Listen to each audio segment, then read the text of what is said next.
A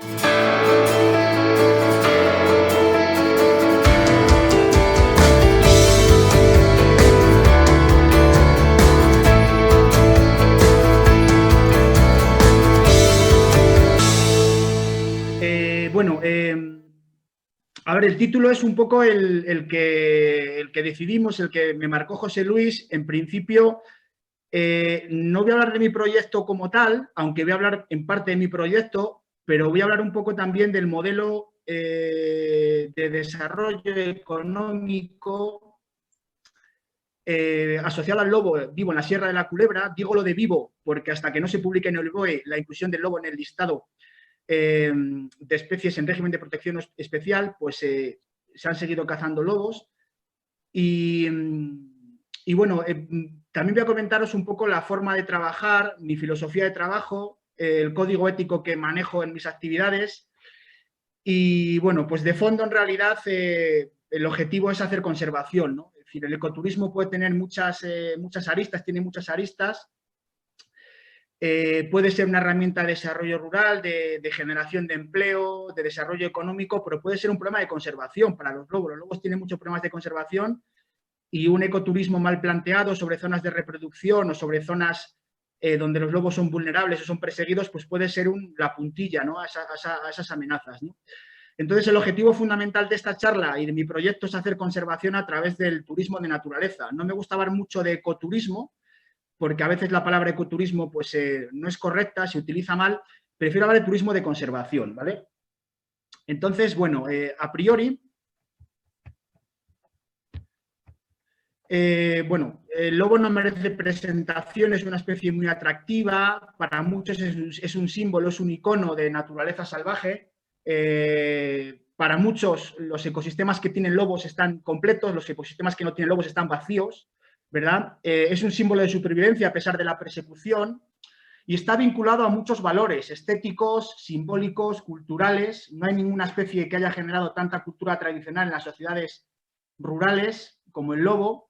Es un animal muy estudiado, con diferentes funciones ecológicas que por mucho que nos empeñemos en imitar los humanos, nunca las alcanzamos. De ahí, por ejemplo, el control de herbívoros o el control de ungulados.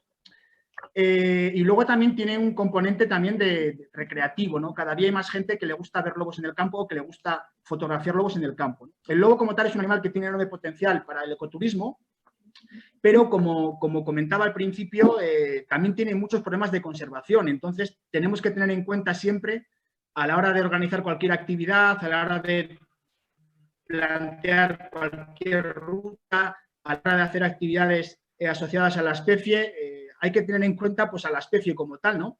Y anteponer siempre su tranquilidad y su bienestar a su observación, ¿no? Esa es un poco la filosofía de la que podemos y debemos partir.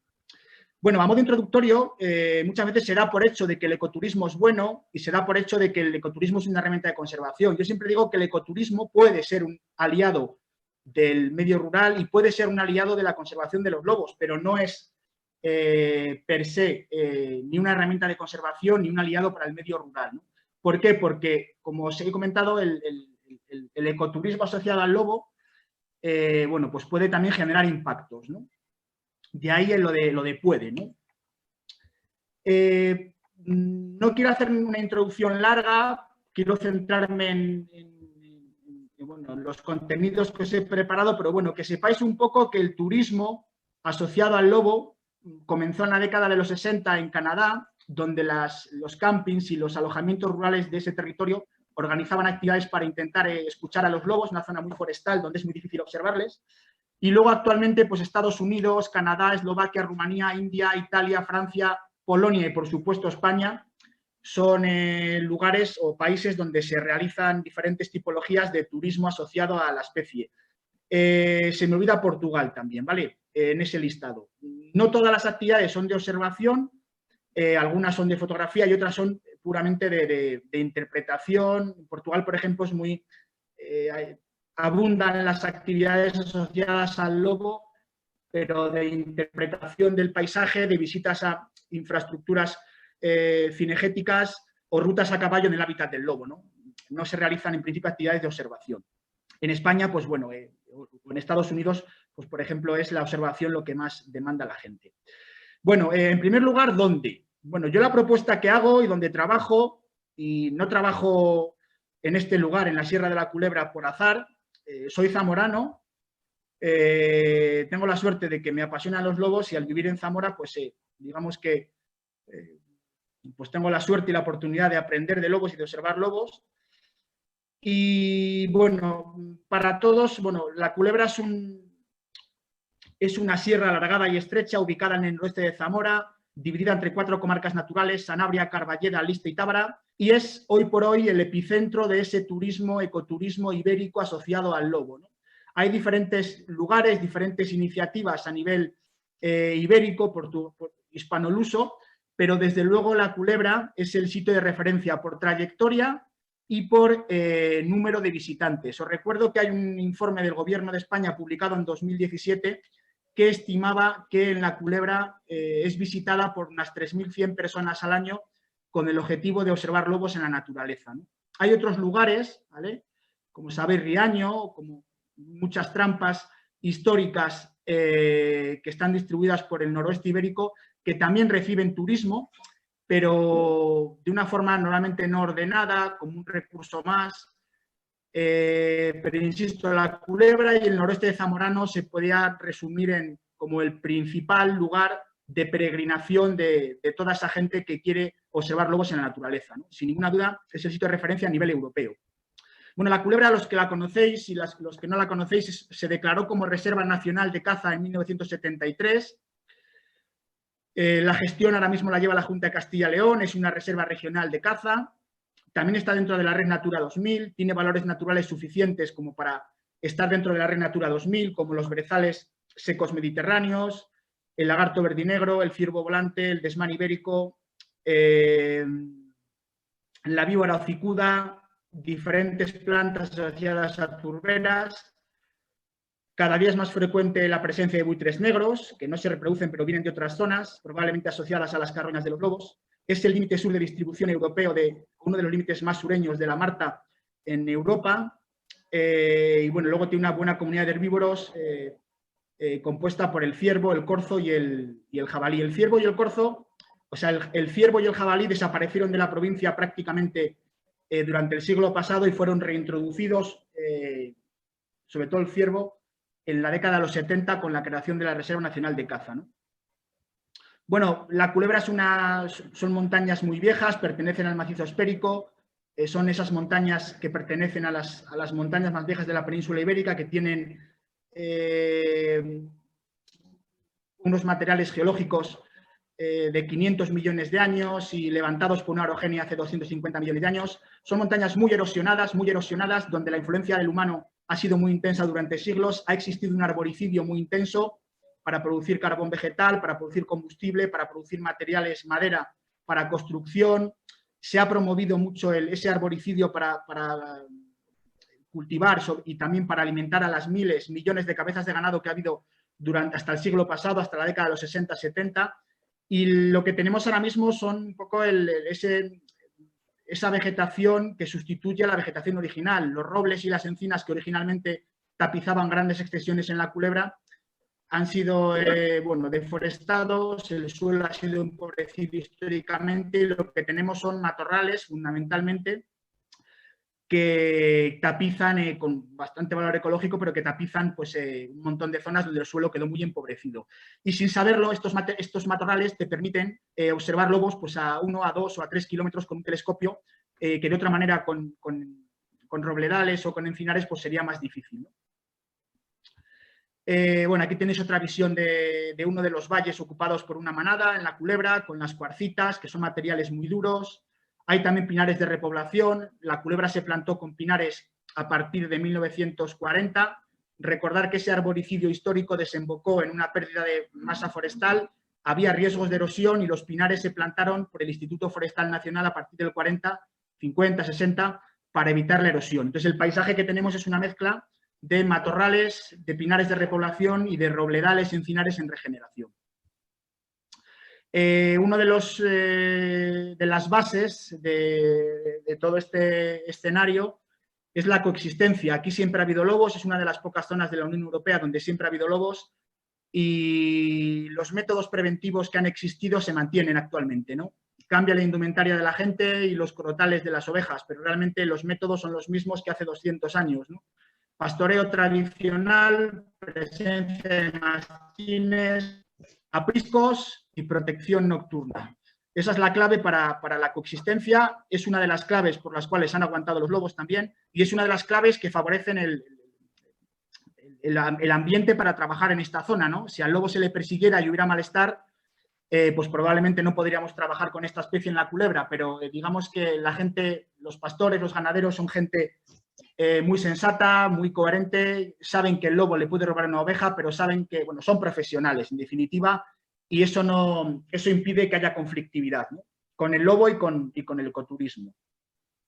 Aquí tienes otra imagen, bueno, característica de los manejos ganaderos de la culebra, pues un mastín con las cancillas de hierro y con las ovejas castellanas o sanabres gallegas, ¿no?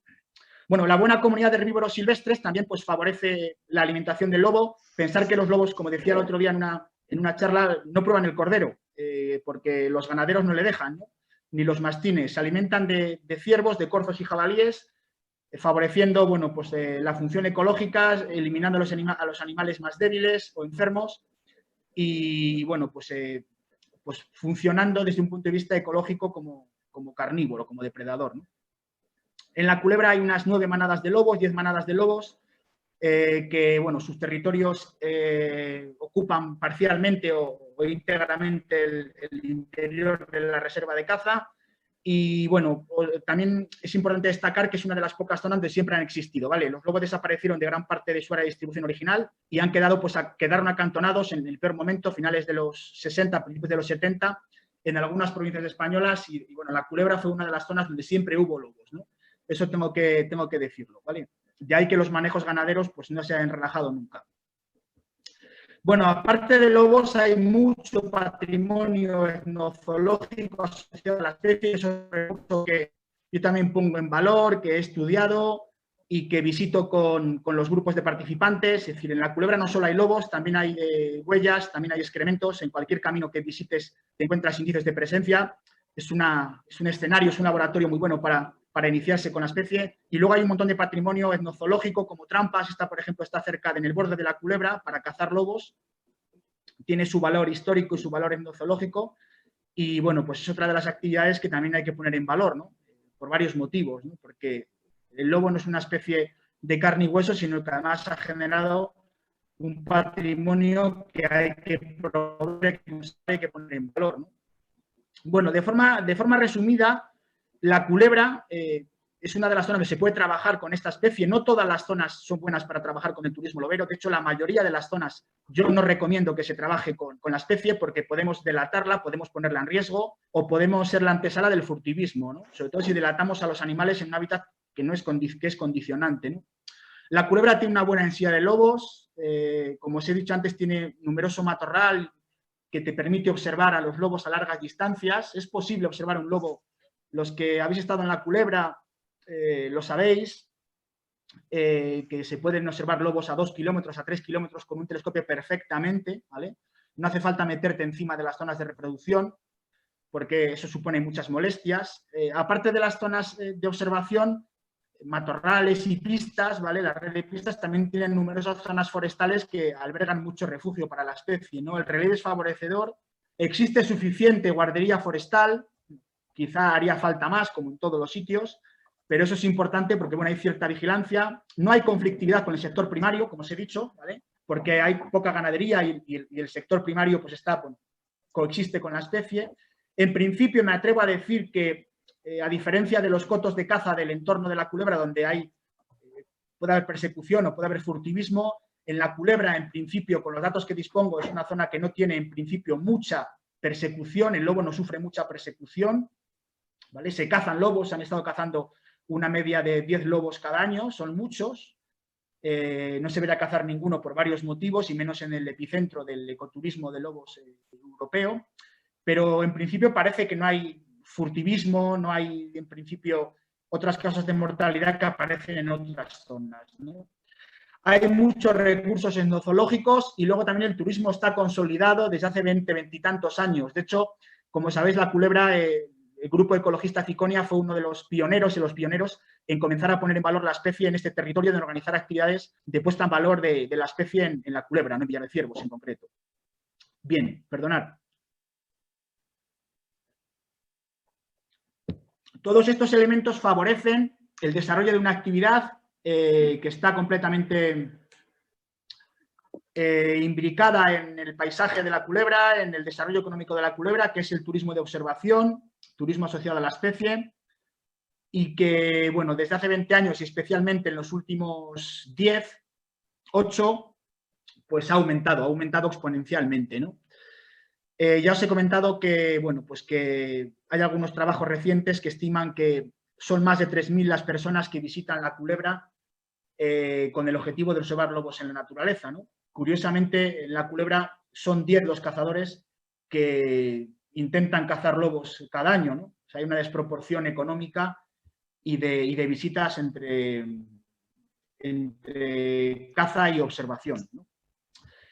Bueno, en la culebra hay varias especies que son objeto de observación. El lobo, sin duda, es la especie que más llama la atención y que más demanda a la gente. Es cierto que en determinados momentos del año, como la berrea, bueno, pues es un momento, 15 días, que hay mucha gente a observar la berrea. Es un episodio que a la gente le llama mucho la atención.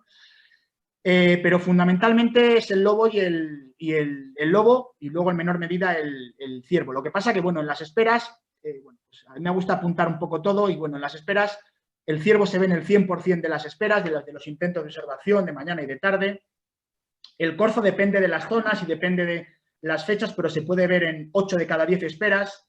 El jabalí depende de las zonas, es un animal que, bueno, el lobo le tiene bastante controlado, y luego en las zonas donde no hay castaña y donde no hay bellota es difícil de observar, cuesta verle. Y bueno, los porcentajes que yo tengo de éxito de observación de jabalíes es una media entre 10 y 25.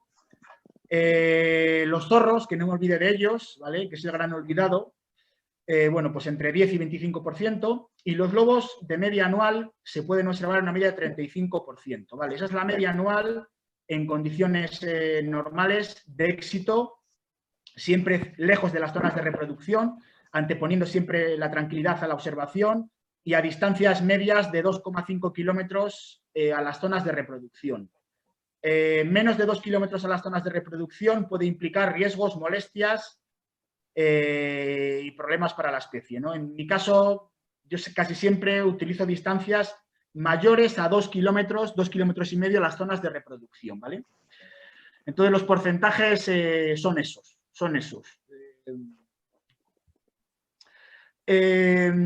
Bueno, Zamora se ha convertido o el lobo se ha convertido en uno de los iconos, en los símbolos del desarrollo de Zamora, no suficientemente apoyado por las administraciones, todo hay que decirlo.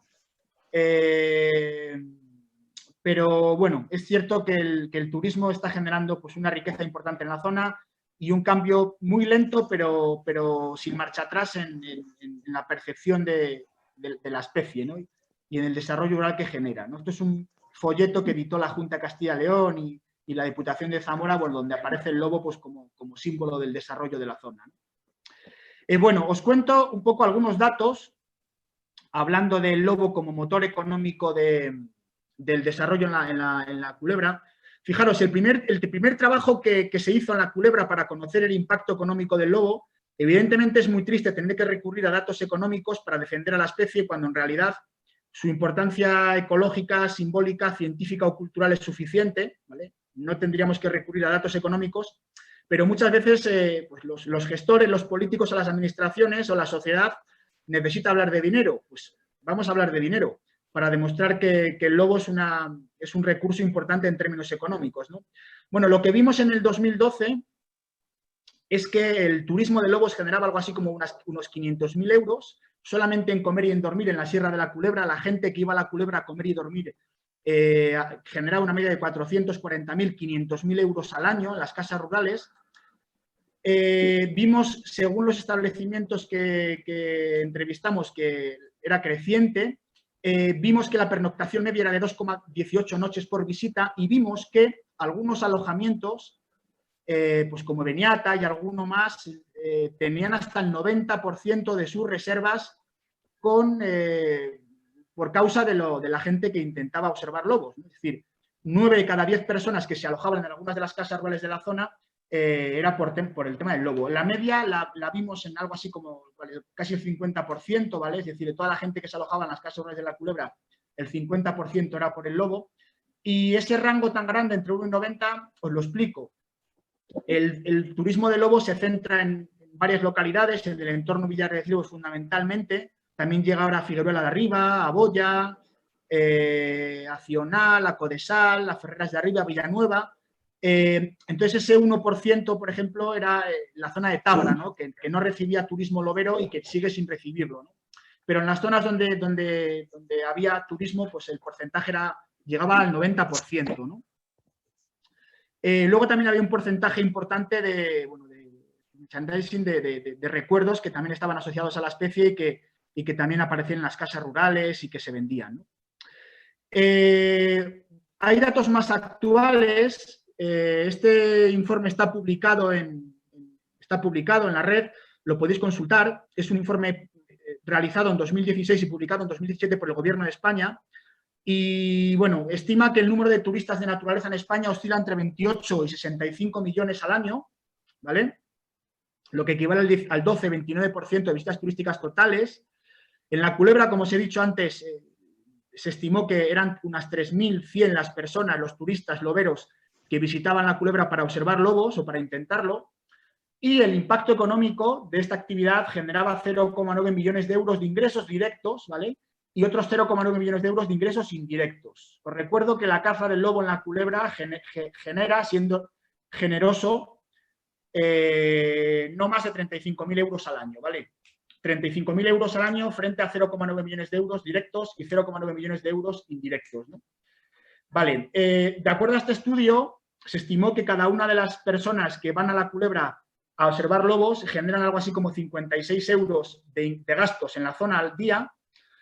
Y se estimó también que los lobos, a diferencia de los linces y de los osos, son los animales que más noches, digamos, se hacen sus observadores, ¿no? Algo así como 5,2 a diferencia de el lince o el oso, que eran 3 noches de media, ¿no? Lo que se alojaban los turistas loberos, o sea, oseros o linceros. Bueno, si os sirve de orientación, desde que fundé Yobu en 2013, ahora mismo hace 8 años, estamos de aniversario, bueno, he realizado actividades con unas 3.000 personas, ¿vale? Y un año normal, sin COVID, pues por ejemplo el 19, que fue el último año normal, pues bueno, pues Yobu movió algo así como 460 personas en la zona, ¿no? Que se alojan, que echan gasoil, que compran queso, que compran vino, que contratan una actividad y que comen en los restaurantes de la zona, ¿no? Otros datos de interés, tengo más datos, lo que pasa que no los tengo actualizados, o sea, no los tengo analizados los últimos años, necesito tiempo para analizarlos, pero bueno, os diré que, por ejemplo, entre el 2016 y 2017, esos 2 años, Yobu recibió 879 clientes, la media de edad es 36,61 años, ¿vale? O sea, 36,6 años, 37 años de edad. Es muy típico el cliente, el ecoturista, que es habitante de ciudad y con estudios universitarios. La riqueza en la zona la estimamos mínima, ¿vale? Mínima, en 118.000 euros, ¿vale? Y luego, bueno, pues otra de las características es que esta actividad rompe la estacionalidad, ¿vale? Evidentemente, Yobu, por ejemplo, generó, pues, por ejemplo, pues, en un año normal, bueno, pues entre una media, imaginar, por ejemplo, enero, febrero, marzo, mayo, octubre, noviembre, que son meses, pues digamos, que no son altos en cuanto a salidas de la gente, no son buenos meses para el turismo. Bueno, pues la Culebra recibe gente, incluso en enero, en febrero, en marzo, y un lunes, un martes o un jueves, ¿no? Eso es un poco la riqueza que está trayendo el lobo a la zona y la ventaja que tiene la presencia de lobos frente a otras zonas, ¿no? Villar de Ciervos, que es este pueblo que tenéis en la foto inferior, pues es un poco la referencia, la localidad de referencia para esta actividad, ¿no? Aquí tienes otra casa rural ubicada en Boya, ¿vale? Que esta es la habitación del lobo. Lo que quiero representar con esta imagen es que el lobo es un símbolo ya y que decora las habitaciones y las camas de los alojamientos de turismo rural, ¿vale? Aquí tenéis una fotografía que hice hace poco en Puebla Sanabria, ¿no? Que está en el límite dentro de la reserva de la Culebra, donde hay un lobo en la puerta de una tienda de recuerdos, ¿no? El lobo es un símbolo ya importante en la zona.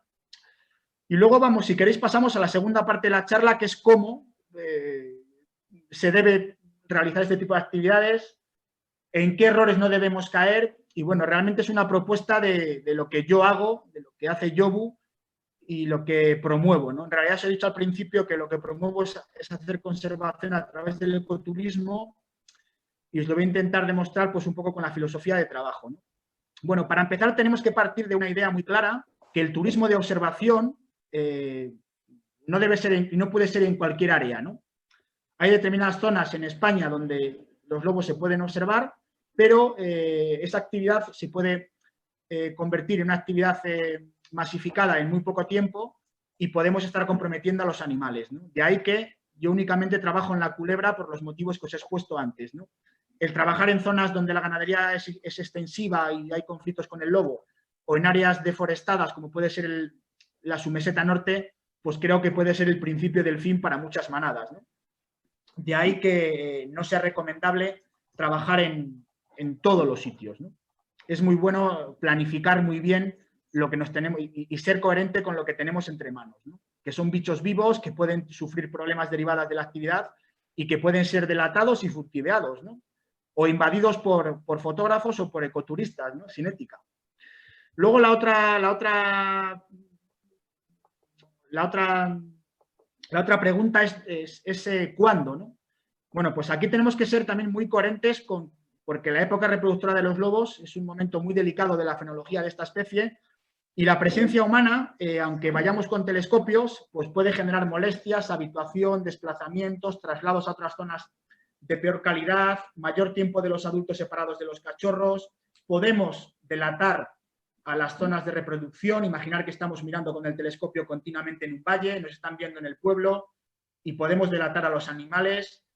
Y eso puede implicar también riesgos de furtivismo, ¿no? Entonces, no es recomendable realizar actividades sobre zonas de reproducción en las zonas de reproducción. Se puede realizar actividades a 2 o 3 kilómetros de las zonas de reproducción, intentando observar a los lobos por todo el territorio o acercándose a las zonas de reproducción, pero no debemos invadir nunca las zonas de reproducción y debemos, en el caso de que sea necesario,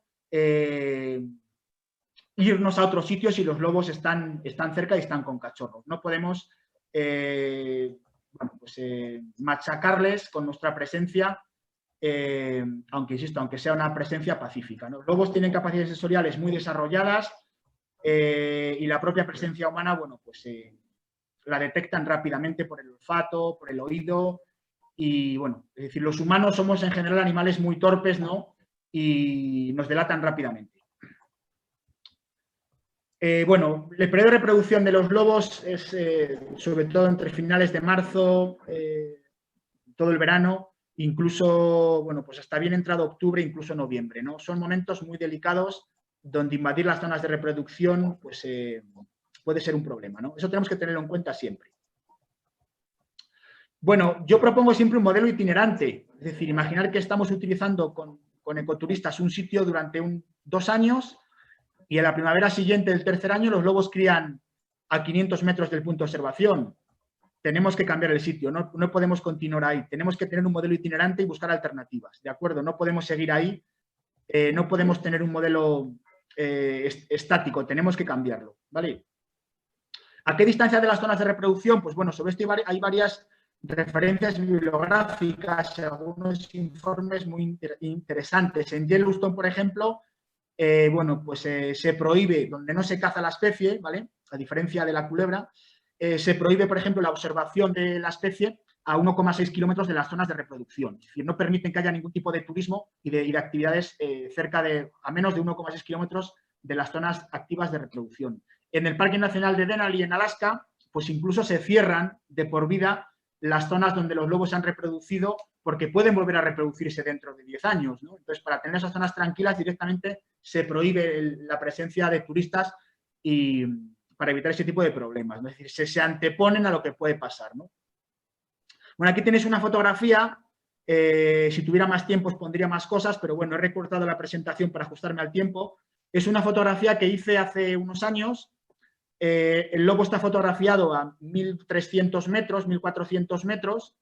Entre el lobo y el observador no había nadie, el campo estaba muy tranquilo, pero el lobo detectó al observador, ¿vale? Estuvo unos segundos parado oliendo al observador. Con esto quiere decir que a mí me sorprende cuando la gente dice que no pasa nada o que los lobos no se enteran. Sí que se enteran y se enteran mucho más de lo que pensamos, ¿no? Lo que pasa es que como tenemos matorral entre medias, pues no lo vemos, pero cuando tenemos un rastrojo entre medias podemos comprobar estas cosas, ¿no? Aparte que hay mucha literatura que lo demuestra. Bueno, el punto que yo utilizo en la culebra fundamentalmente para trabajar, o el que más utilizo, es una pista que muchos conocéis.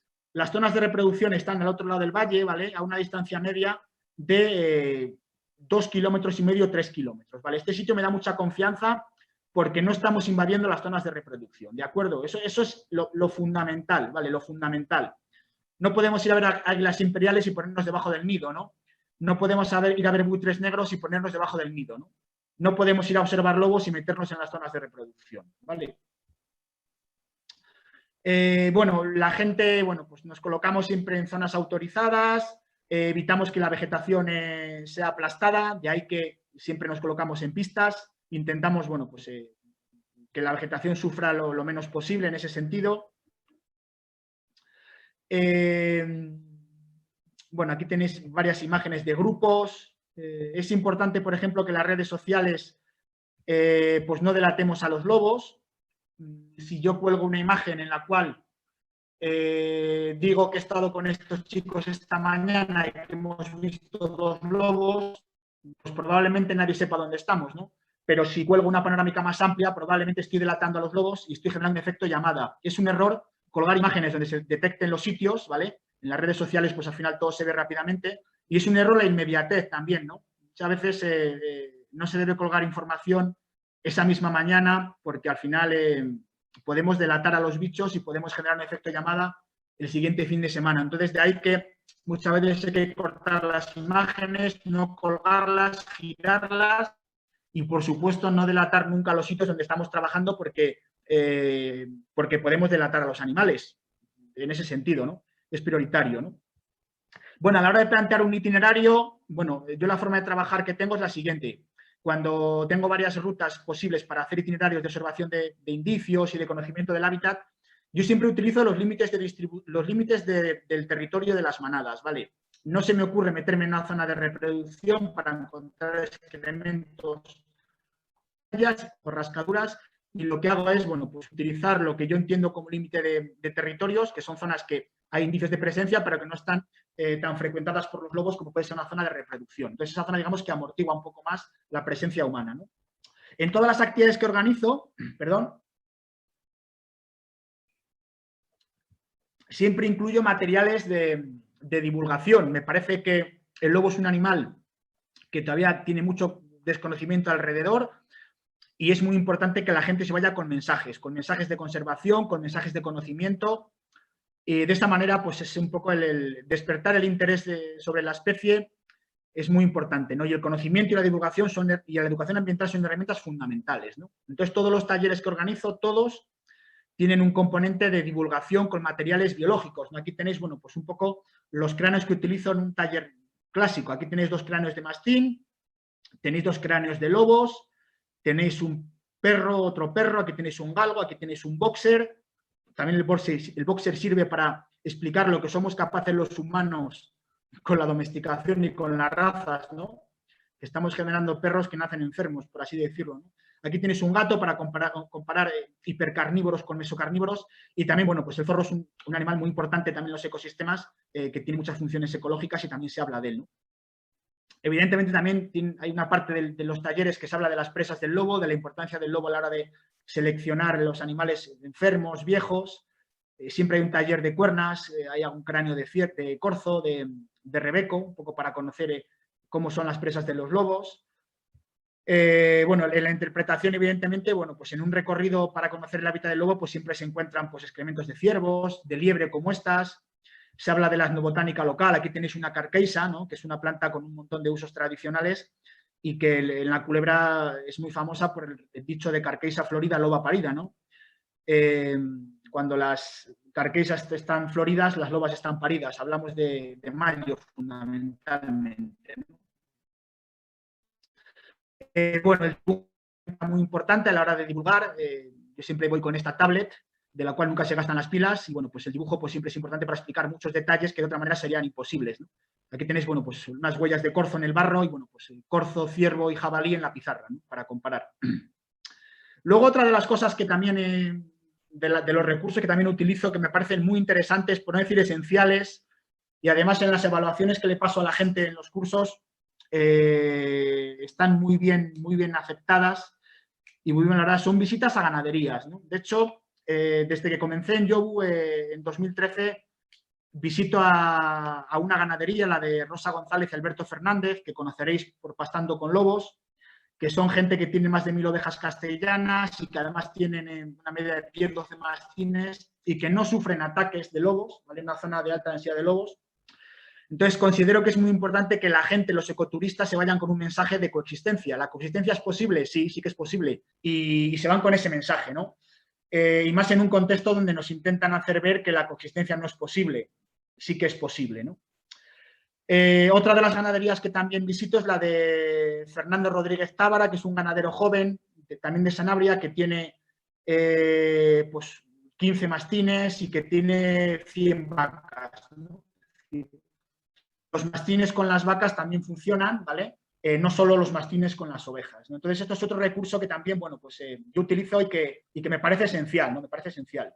Otro recurso importante que también utilizo y que no debemos olvidar es el patrimonio etnozoológico. Aquí tenéis un curso sobre lobos visitando el Cortello de Lubián, que es una trampa imponente que tiene más de 30 metros de diámetro, que tiene varios millones de metros cúbicos de piedra colocada y que es parte de ese patrimonio imponente que ha generado el lobo, ¿no? Entonces, poner en valor esta cultura tradicional es importante, ¿no? Es decir, tenemos que entender al lobo como un todo, ¿no? No solo como una especie. Es decir, para entender al lobo a través del telescopio tienes que entender la trayectoria histórica de persecución, los cambios socioeconómicos y tienes que entender también cómo se le ha perseguido, ¿no? Es decir, no tiene sentido una cosa con la otra, estaría cojo, ¿no? De ahí un poco mi interés en poner en valor todo esto.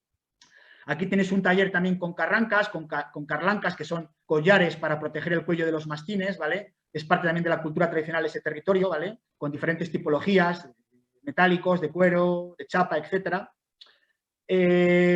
Todas las actividades, como os digo, y por supuesto los cursos que organizo para conocer al lobo tienen un componente de divulgación, de charlas sobre conservación, sobre ecología, sobre cultura tradicional, etcétera.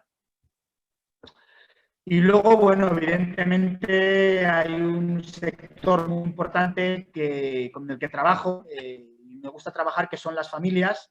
Aquí tenéis un taller de huellas en arcilla realizado pues, con una familia, una actividad que se llama Lobos en Familia. Y bueno, pues con el objetivo de despertar el conocimiento y el interés de los más pequeños respecto a nuestra biodiversidad, ¿no? Aquí tenéis pues con un grupo de pequeños viendo un excremento de zorro en un camino cerca de San Pedro de las Herrerías, ¿no? Bueno, os lo comenté antes, pero lo vuelvo a insistir, el tema de las redes sociales, es decir, no hace falta colocar el primer lobo, el primer plano de la cara de un lobo en las redes sociales. Yo las fotos que cuelgo en redes sociales pues suelen ser así, ¿no?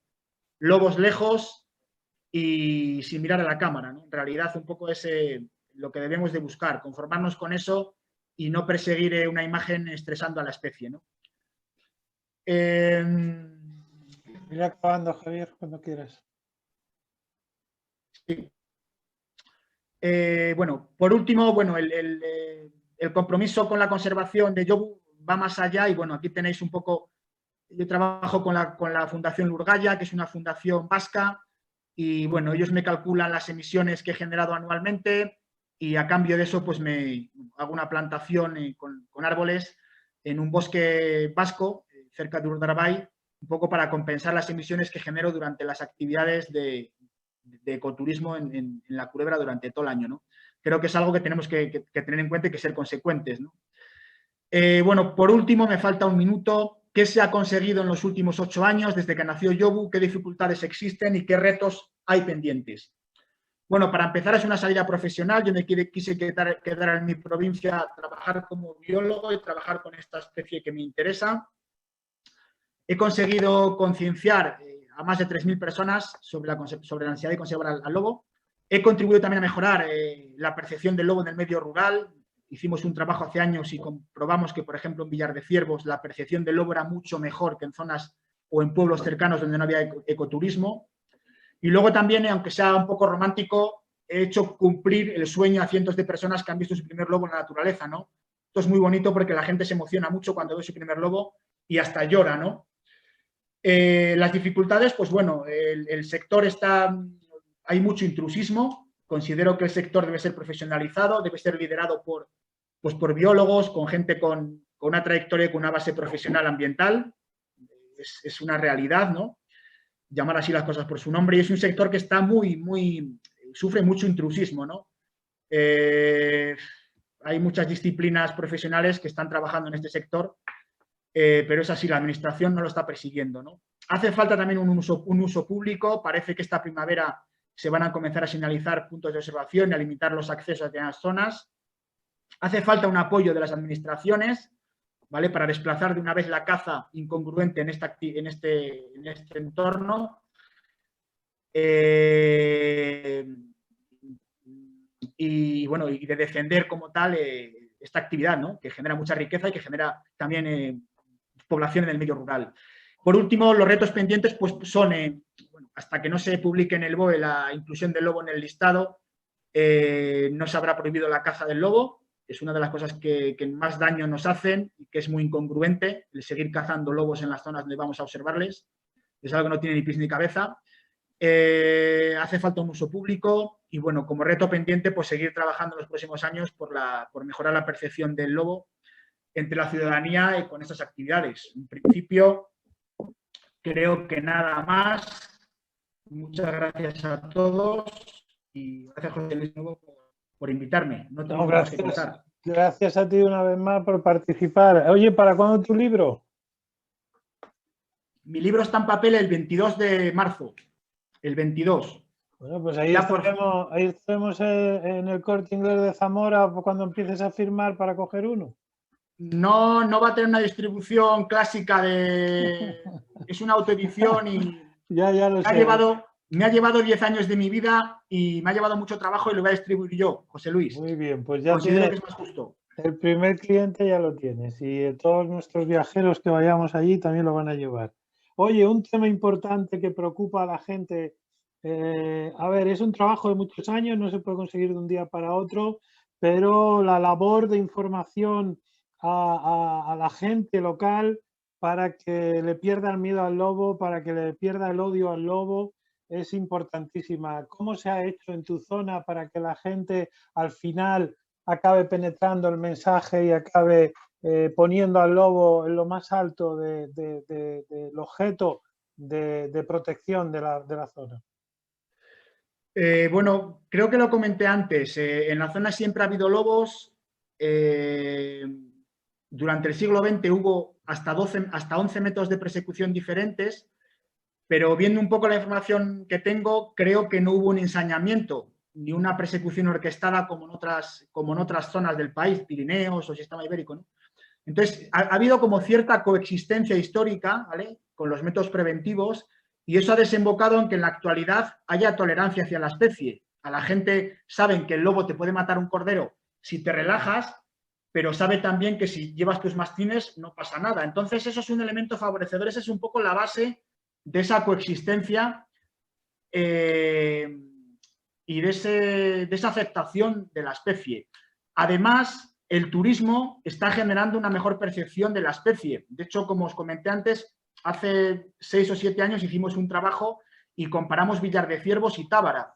Villar de Ciervos recibe mucho turista lobero al año que duerme y que come en la zona, y Tábara no recibe turistas loberos, ¿vale? Y vimos que la percepción de Villar de Ciervos, de los cervatos, era mucho mejor o era bastante mejor que la gente de Tábara, ¿no? Entonces, ahí influyen varias cosas. El cambio social que nos incumbe a todos los españoles, ¿no? La mejor percepción de la biodiversidad, el respeto a la biodiversidad, el animalismo, ¿vale?, la no tolerancia a la caza, pero además Está también el factor de base de esa tolerancia histórica a los lobos en este territorio por la coexistencia con la ganadería, y luego el turismo, por supuesto, está cambiando esa percepción. Yo siempre digo que en la Culebra es de los pocos sitios donde puedes ir con una camiseta a un bar que ponga "Yo Corazón Lobo" y nadie te mira de reojo, ¿no? La Culebra hemos ganado mucho ya, ha ganado mucho y ha ganado la confianza de la ciudadanía, y bueno, es un lujo poder trabajar en la Culebra porque bueno, pues es un poco, el contexto social es muy favorecedor, José Luis.